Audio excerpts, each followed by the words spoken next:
Assalamualaikum warahmatullahi wabarakatuh. Tabi'un. Salam persaudaraan, salam persahabatan untuk kita semua. Wik kantik sunyini, teman-teman semuanya. Dalam episode ini, channel Eka Fendi Aspara akan menampilkan sesuatu yang berbeda. Ialah cerita Skala. Cerita Skala ini saya akan menceritakan dari buku Perempuan Penunggang Harimau. Ini akan saya bacakan bab per bab. Mungkin kalau babnya yang terlalu panjang, itu nanti mungkin ada beberapa part yang akan saya buat. Kalau babnya cuman pendek saja, mungkin satu kali cerita sudah cukup. Nah, nanti kita akan bertemu setiap hari Minggu. Insya Allah tidak ada halangan. Kita setiap hari Minggu kita bisa bertemu. Nanti saya akan bercerita tentang Skala Bra dari novel Perempuan Penunggang Harimau. Sebuah novel M. Harya Ramdhani, Perempuan Penunggang Harimau, terbit di tahun 2011. Perempuan Penunggang Harimau ini adalah kisah. Dalam novel ini merupakan pencampuran fakta sejarah dan fiksi, menghadirkan tokoh-tokoh yang pernah hidup pada masanya masing-masing.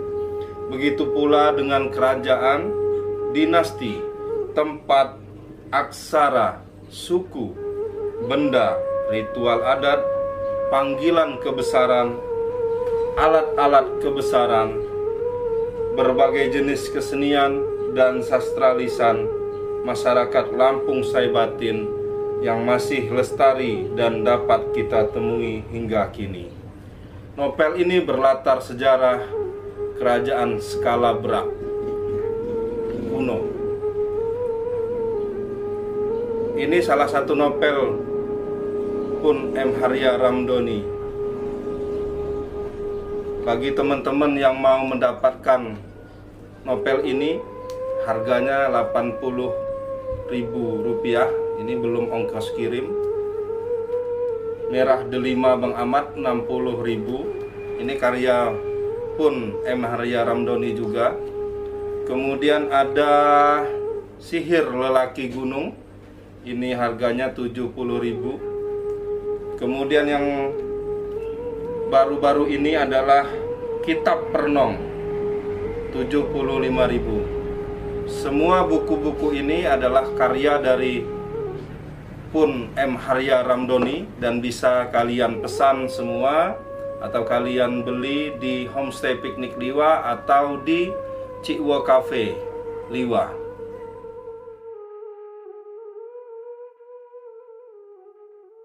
Masanya, begitu pula kerajaan, dinasti, aksara, suku, ritual adat, panggilan kebesaran, alat-alat kebesaran, berbagai jenis kesenian, sastra lisan, masyarakat Lampung, dan lain-lainnya. Nah, perlu teman-teman ketahui bahwa Lampung ini adalah salah satu suku yang mempunyai aksara sendiri dan bahasa sendiri. Ini kekayaan yang sangat luar biasa yang diturunkan oleh nenek moyang kita zaman dulu, terutama dari zaman Skala Bra. Oke, untuk tidak panjang lebar, kita akan memulai saja novel Perempuan Penunggang Harimau karya M. Harya Ramdhani. Bab pertama. Kelahiran menjelang dini hari. Perjaka tampan dan perawan jelita dikurbankan demi merayu kebaikan hati para dewa dan lelembut penguasa puncak gunung Pesagi. Semua itu demi kelanjutan penerus wangsa. Nah, ini kutipan pertama tentang perawan jelita atau gadis yang dikurbankan. Ini kalau di dalam Lampung dikenal dengan irau. Ikau itu adalah penyembelihan gadis yang jelita sebagai sesembahan kepada para dewa pada waktu skala berak kuno yang agamanya masih menyembah berhala, menyembah dewa. Kita lanjut ceritanya, teman-teman. Suara tangisnya memecah hening tengah malam, merobek langit gelap malam itu. Seorang bayi perempuan lahir di Lamban Dalom skala berak. Lamban Dalom ini adalah penyebutan dari rumah bangsawan atau rumah sultan atau rumah raja. Kehadirannya telah dinanti melewati puluhan purnama. Seorang lelaki muda dengan rambut digelung rapi, berpakaian kebesaran berwarna merah darah, bergegas menuju muasal tangisan. Ia tak sabar hendak menyongsong bayinya. Degup jantungnya semakin cepat. "Lelakikah engkau, anakku?" bisik lelaki muda itu pada dirinya sendiri. Dia berharap anaknya laki-laki. Ia menghaburkan diri ke tempat istrinya, baru saja bertaruh nyawa demi hembusan napas pertama si jabang. "Lelakikah?" dia bertanya kembali. Tanya tak sabar kepada dukun yang membantu persalinan. "Mohon bersabar, Pun, beliau pangeran." Jadi Pun ini adalah sebutan bangsawan di Lampung, terutama skala berak. "Putri Dalom, skala berak mesti dibersihkan." Putri Dalom berarti dia tidak laki-laki ya, lahirnya perempuan. "Tubuhnya masih penuh darah dan tali pusarnya belum dipotong." Sang dukun menjawab sopan. "Bukan bayi lelaki?" dia bertanya masgul. Dia masih berharap laki-laki, ternyata yang lahir anaknya perempuan. Perempuan tua yang telah berpuluh kali membantu persalinan raja hingga rakyat jelata menggeleng lemah. "Mohon ampun, Pun, beliau pangeran," muncak Bawo. "Dewata belum mendengar pinta kita," jawab dukun dengan nada tak kalah sendu. Raja skala berak sontak lemas, kepiluannya menyerbunya. Hatinya bertalu-talu, tak dapat menerima kenyataan ini.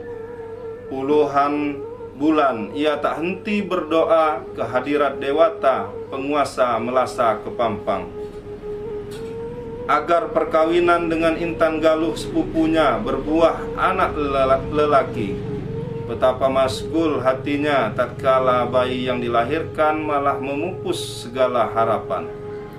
Bayi perempuan yang baru saja dipersembahkan istrinya dengan susah payah bertaruh nyawa justru menghancurkan mimpinya tentang putra mahkota yang jantan dan tangkas. "Maafkan Adinda," Pun beliau. Adinda gagal mempersembahkan anak lelaki yang seperti Pun beliau tuntut. Intan Galuh terisak di atas katil. Muncak Bawok mendongak. Ia sampai lupa istrinya baru saja bertaruh nyawa demi melahirkan buah hati mereka. Ia hampiri sang istri yang berbaring lemah. "Bukan salahmu, Adinda. Doa kita belum dikabulkan dewata." Ia kecup kening istrinya. Ia belai rambut legam istri sekaligus sepupunya itu. Hasilnya tak berkurang serempah pun terhadap kasihnya, tak berkurang seremah pun terhadap perempuan itu. Sekalipun bayi yang dianugerahkan kepada mereka tak sesuai harapan yang selama ini, tak lelah mereka tanak, tapi hatinya terlalu kecewa untuk menerima bayi mungil ini. "Kalian tak perlu bersedih. Bukankah perempuan juga dibenarkan menjadi raja skala berak sepanjang ia berasal dari garis ratu?" Suara berwibawa seorang lelaki tiba-tiba menyeruak bilik pribadi Pangeran Muncak Bawok. Akan ini adalah sebutan untuk ayah, bapak, untuk bangsawan. Muncak Bawok dan istrinya berpaling bersamaan.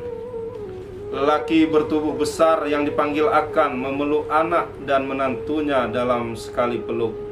Lelaki itu adalah pun beliau Pangeran Sangkan, ayahanda Muncak Bawok. Bertahun-tahun lalu telah ia serahkan tampuk kekuasaan skala berak kepada putranya. Kini ia memilih berdiam di lereng Gunung Pesagi demi mendekatkan diri ke kehadapan Dewata yang agung. Ia menolak menjerumuskan diri terlalu dalam pada setiap kepikukan dan dosa-dosa duniawi. Bersyukurlah kalian berdua, Dewata mendengar pinta kalian sekalipun tak sama persis seperti apa yang kalian impikan. Masa penantian berpuluh-puluh bulan berakhir sudah, anakku. Anak dan menantunya kekal dalam pelukan Sangkan. Tak dinyana, ketiganya bertangisan meluapkan kegembiraan dan sedih yang tiba bersamaan. Bahagia karena pernikahan keduanya akhirnya membuahkan penerus wangsa skala berak. Berduka karena bayi yang terlahir tak seperti yang mereka duga. Bawa kemari cucuku. Sangkan memerintahkan seorang dayang mengambil bayi merah yang belum berumur 1 tabuh canang itu. Izinkan aku memberinya nama. Kejayaan skala berak tergantung pada restu akan semata. Muncak Bawok berela hati akannya memberi nama kepada putrinya. Bola mata Intan Galuh yang bulat berbinar seolah menyetujui perkataan suaminya. Perempuan berlesung pipit itu tersenyum menghibur diri, mengusir kalut yang sempat tandang. Kekalutan karena gagal mempersembahkan putra mahkota bagi suami tercinta. Aku dapat merasakan bayi ini kelak menyangga beban yang teramat berat. Onak dan duri akan menghalangi langkah selama memimpin skala berak. Pada masanya kelak kerajaan ini akan mendapat tentangan hebat yang tak pernah terjadi sebelumnya. Kuberi nama Skeremong untukmu, wahai cucuku yang jelita. Namamu bermakna yang diteguhkan. Semoga engkau betul-betul menjadi ratu yang teguh, pembela panji-panji wangsa kita. Dewata akan meneguhkanmu dalam memperjuangkan semua itu, cucuku. Engkaulah perempuan perkasa yang akan menghalau musuh-musuh skala berak. Jadilah ratu yang penyayang bagi rakyatmu, namun kejam terhadap siapapun mereka yang hendak mengusik ketenangan negeri titisan para dewa ini. Semogalah pula namamu menenteramkan seisi bumi skala berak, dan sebagai penghibur akan dan ibu ratumu yang tengah bersedih hati. Sangkan mencium kening cucunya. Air mata menetes perlahan membasahi pipi Muncak Bawok. Sedangkan istrinya telah terlebih dahulu terisak. Kajong Dalommu datang dari lereng Persagi untuk menyambut kelahiran cucuku. Maka sepatutnya engkau berbahagia apabila lelaki tua ini bersusah payah menjengukmu menghirup udara di dunia. Seperti mimpi, itulah yang dirasakan Sangkan beserta anak dan menantunya tatkala bayi tersebut lahir dengan selamat. Seorang tabib pernah berujar bahwa jurai skala berak akan terputus karena Intan Galuh disebut-sebut tak dapat mempersembahkan keturunan. Rahimnya terlalu lemah untuk melindungi seorang bayi. Segala usaha pun dilakukan. Para pemuka agama tak putus memanjatkan doa kepada Dewata penghuni Melasa Kepampang. Sangkan pun tak mau ketinggalan. Ia tak henti memohon restu leluhur penguasa puncak Gunung Pesagi. Ia ingin saksikan seorang bayi dari jurainya sendiri terlahir sebelum maut menjemput dirinya. Cucu tertua pewaris skala berak yang mulia. Demi mewujudkan ambisi itu, para tabib didatangkan dari seluruh negeri untuk mengobati penyakit yang didera Ratu Intan Galuh. Bahkan beberapa di antaranya didatangkan dari bumi Sriwijaya. Berbagai ramuan dari bermacam tumbuhan dijejalkan ke dalam mulut Intan Galuh. Segala macam obat-obatan yang konon berhasiat menyembuhkan penyakit rahim ditelannya tanpa tanya. Ia tak peduli walaupun di antara ramuan itu ada yang berbau serupa tahi sapi. Ia pasrah dan mesti berela hati demi kelangsungan wangsa Skalabura. Kemudian muncullah desas-desus yang mengatakan bahwa kemandulan sang ratu adalah akibat dari kelalaian penguasa Skalabura yang menelantarkan batu kepampang. Sejak beberapa belas tahun lalu, batu keramat itu tak lagi menerima persembahan darah perjaka tampan dan perawan jelita. Pun beliau Pangeran Sangkan yang ketika itu tengah berkuasa memutuskan tak lagi memberi persembahan kepada batu keramat yang terletak sehari semalam perjalanan berkuda dari Bunuk Tenuar. Sangkan berhujah bahwa upacara pengorbanan itu tak mengindahkan hak hidup manusia. Ia berteguh hati menghapuskan riwayat pengorbanan purba itu, walau ditentang kaum agamawan dan petinggi kerajaan. Kini belasan tahun kemudian, orang-orang yang tak puas dari terhadap kebijakan Sangkan meniupkan kembali perihal segala kutukan dan tulah. Mereka menuntut menghidupkan ritual pengorbanan itu agar kutukan lembut penunggu batu kepampang atas sang permaisuri segera punah dan pewaris Skalabura terlahir ke dunia. Percakapan di antara pejabat lamban dalam Skalabura tak pelak berhembus hingga lereng Gunung Pesagi, tempat Sangkan mengasingkan diri dari kehidupan duniawi. Ia pun bergegas turun gunung. Bagaimanapun sebagai Saibatin Tuha, ia masih memiliki kuasa adat tak resmi. Sangkan memerintahkan anaknya mengumpulkan seluruh petinggi kerajaan pada sebuah senja dalam sebuah musyawarah agung kerajaan Skalabura. Sangkan mengecam hasutan para pendukung ritual batu kepampang kepada putranya. Tak kuizinkan siapapun juga menghidupkan upacara laknat itu. Bahkan engkau Muncak Bawok, terkutuklah dirimu bila hal itu berlaku pada masa kekuasaanmu, sergah Sangkan. Muncak Bawok dan semua petinggi kerajaan yang hadir mematuhi titah Saibatin Tuha, seakan-akan titah Sangkan adalah sabda dewata sendiri. Tak lama setelah Sangkan kembali ke lereng Pesagi, sekumpulan pendukung upacara ritual para batu kepampang secara rahasia menemui Pangeran Muncak Bawok. Mereka menggugat sang pangeran muda.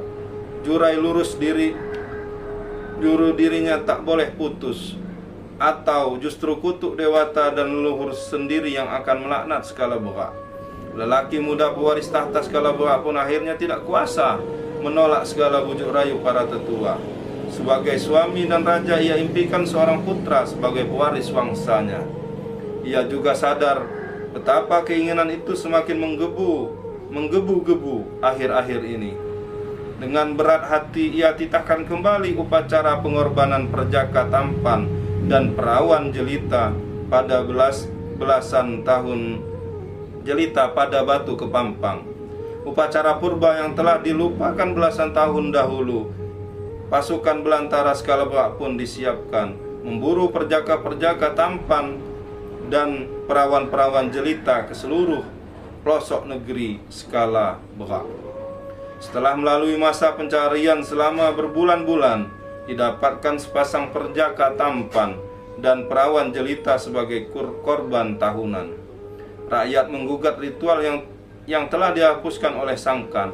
Mengapa Pangeran Muncak Bawok hanya menuruti keinginan para tetua? Beliau tak sudi belajar dari kebijakan ayahandanya.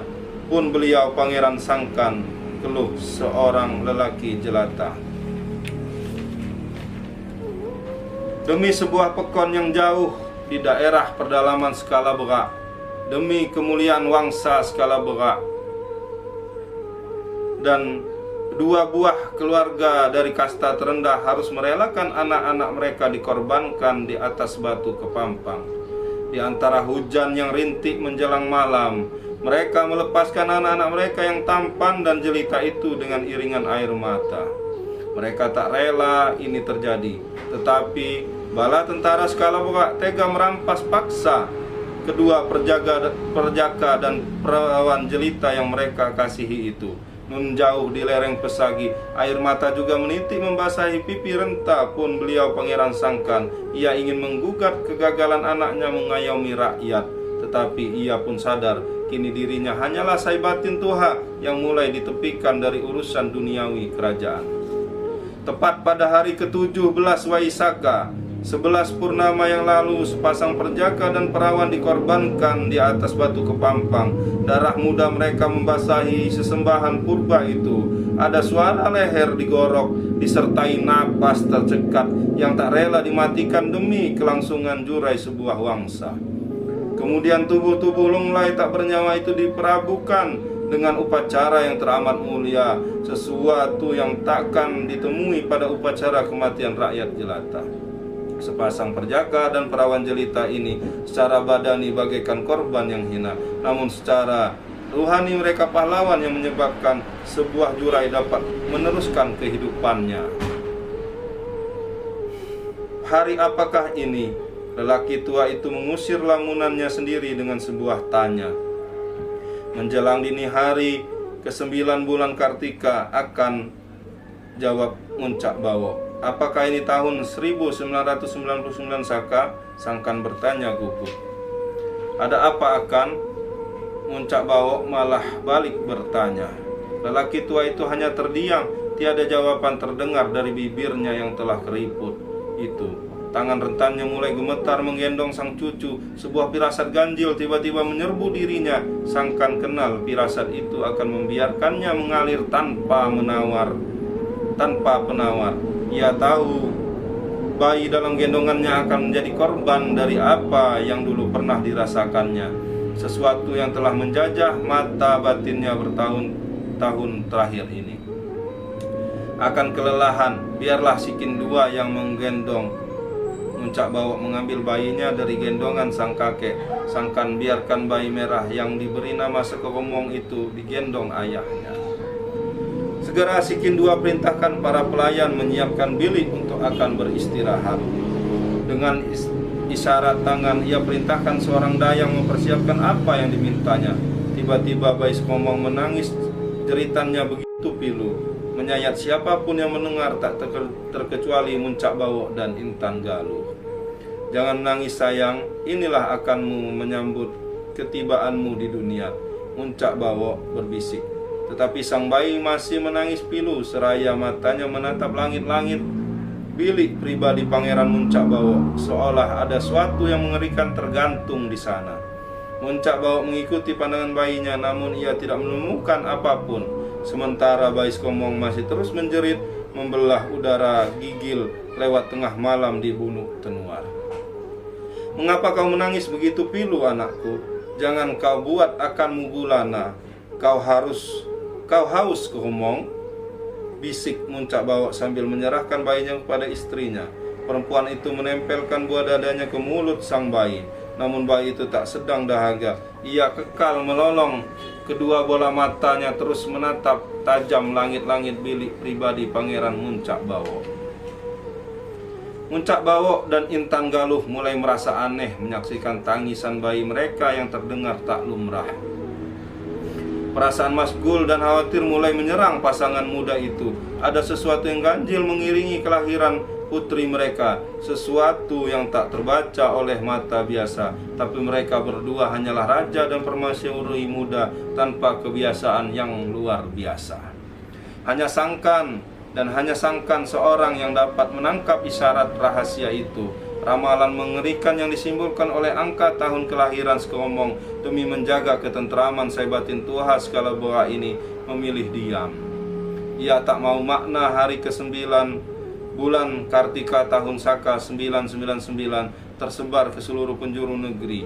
Kemudian kepanikan meluas di kalangan rakyat dan melahirkan kekacauan yang dapat mengancam kedaulatan Skala. sangkan membiarkan rahasia mengerikan itu tersimpan rapi di dalam benaknya. Engkau ratu terbesar sekaligus ratu penutup Skoromong, di tanganmu skala berak jaya, tetapi di tanganmu skala berak runtuh. Telah kucium aroma kedatangan para pengacau dari utara, bagaimana ramalan leluhur dahulu. Merekalah yang akan merubuhkan pokok suci Melasa Kepampang, sesembahan kita. Kemudian mereka tegakkan dewa baru di atas tanah bumi skala berak. Hari lahir dan tahun kelahiranmu adalah perlambang dewa mereka. Dewa antara berantah berwujud 99. Aku tahu engkau dari skala berak akan musnah, cucuku.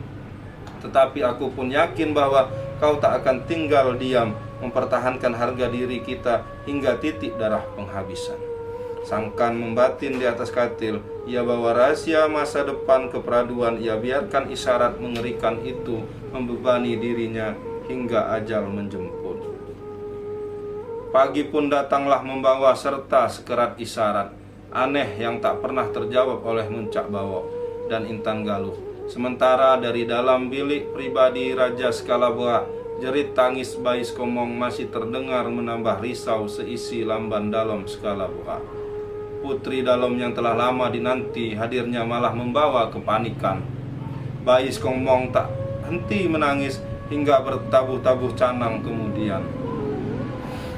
Jeritannya terdengar menyayat membawa satu isyarat. Tak satu pun di antara seisi lamban dalam Skala Berak mampu menangkap rahasia yang dibawa sang bayi. Hanya Kajong dalamnya pun beliau Pangeran Sangkan yang tahu bagaimana menafsirkan tangisan itu. Tapi sang kakek lebih memilih diam, melangkahkan kakinya menuju lereng Pesagi. Sejak saat itu hari-hari mulai terasa berat dan hambar. Udara dingin yang menyelimuti tanah tempat bersemayam para dewa pun memperlihatkan nuansa aneh dan ganjil. Melalui tabuh canang, hari, bulan, dan tahun, bayi Skomong pun tumbuh sebagai darah jelita, berwatak keras dan jumawa. Seangkuh batu-batu pemujaan yang mengelilingi tanah bumi tempat peristirahatan para dewa. Skala Berak menghitung hari menuju pembuktian nujum terkutuk itu. Oke, terima kasih teman-teman yang sudah mendengarkan. Ini baru bab 1, part 1. Untuk bab selanjutnya adalah judulnya bab 2 adalah Kekuk Suwi. Kita akan lanjut di hari selanjutnya, minggu depan. Terima kasih. Sekali lagi, ini adalah buku novel fiksi, sejarah dan fiksi. Jadi kalaupun ada isi yang tidak sesuai dengan sejarah yang ada atau keyakinan dari masing-masing teman-teman, terutama yang ada di Skala Berak, Lampung Barat dan sekitarnya, ini hanyalah fiksi. Jadi kita tidak perlu diperdebatkan karena ini hanyalah fiksi, tetapi memang berlatar Skala Berak. Terima kasih, kita akan ketemu lagi di bab selanjutnya. Semoga kalian betah mendengarkan cerita ini dan cerita ini semakin semangat, terutama yang sudah pernah membaca, mungkin biar ingat kembali, ataupun dulu pernah membeli buku dan hilang. Nah, bisa beli ke Homestay Piknik Liwa atau di Cikwo Cafe. Terima kasih. Kita akan ketemu di minggu depan di jam yang sama. Insya Allah jamnya setiap hari Minggu jam 15.00. Nantikan video cerita Skala lanjutan berikutnya minggu depan. Terima kasih. Assalamualaikum warahmatullahi wabarakatuh. Tabiun. Jangan lupa subscribe YouTube Eka Pendi Aspara ya guys.